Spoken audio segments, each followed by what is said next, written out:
اهلا وسهلا بحضراتكم.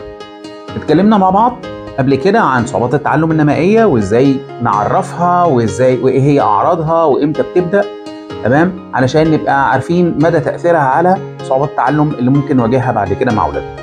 تعالوا نكمل مع بعض رحلتنا مع صعوبات التعلم النمائيه.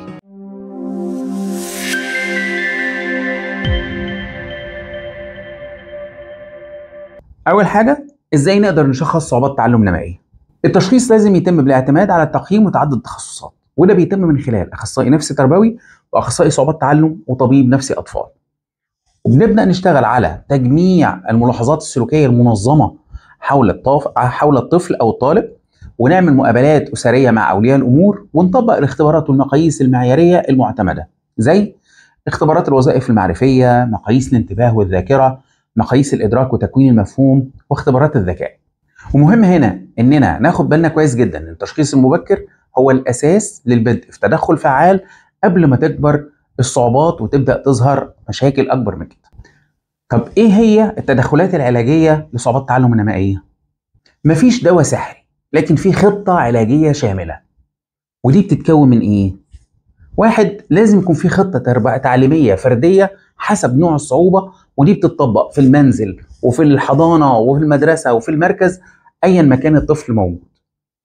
بنقدم جلسات لتنميه المهارات المعرفيه لتنشيط الانتباه والادراك والذاكره، وجلسات للتخاطب لتنميه اللغه والتواصل لو عندنا صعوبات لغويه، وجلسات لاداره وتعديل السلوك، وجلسات تربيه نفس حركيه او جلسات علاج وظيفي لو في مشكلات حركيه او مشكلات في التآزر البصري الحركي، واستخدام ادوات تدريبيه وتفاعليه وحسيه لتعزيز التكامل الحسي، وتدريب الاهل على استراتيجيات التعامل اليومي مع ابنائهم، وتقديم الدعم النفسي للطفل عشان يكتسب الثقه في نفسه.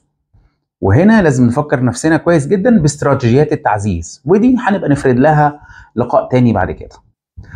ايه هي النصايح والارشادات اللي ممكن نقدمها لاولياء الامور؟ واحد، لاحظ ابنك من بدري وصدق احساسك. لو شاكك في حاجه ما تتاخرش، روح لمتخصص فورا. اطلب تقييم متخصص لو شفت علامات مقلقه على ابنك. ما تستناش لما المدرسه تشتكي، اشتغل على المهارات العقليه من خلال اللعب. ما تقارنش ابنك بحد، كل طفل مختلف. ابنك مش محتاج ضغط، ابنك محتاج احتواء وفهم. اشتغل مع المتخصصين اللي شغالين مع ابنك كفريق واحد، يعني اشتغل معاهم ما تشتغلش ضدهم.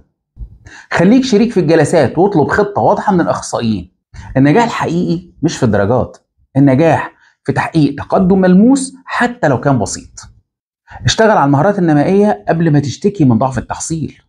ثق ان التدخل المبكر بيغير مصير الطفل بالكامل. وخلينا دايما عندنا يقين ان كل طفل مهما كانت حالته او ظروفه عنده فرصة ومحتاج بس حد يشوفه صح. لو انت اول مرة تعرف عن صعوبات التعلم النمائية وامتى بتظهر وايه هي انواعها واعراضها وازاي نقدر نشخصها وايه هي التدخلات العلاجية اللي ممكن نقدمها لاولياء الامور والاخصائيين، شارك الفيديو ده فورا وساهم في ان اخصائيين واولياء امور اكتر يستفيدوا. ولو حاسس ان في طفل في حياتك ممكن يكون عانى من صعوبات التعلم النمائية، تواصل معنا سواء من خلال صفحاتنا او ارقامنا. احنا نقدر نساعدك ونقدم لك خدمة متخصصة وندلك على الصح اينما يكون. اكتبوا لنا في الكومنتات لو عندكم اسئلة او تجارب، وهنعمل فيديوهات متخصصة للرد عليها.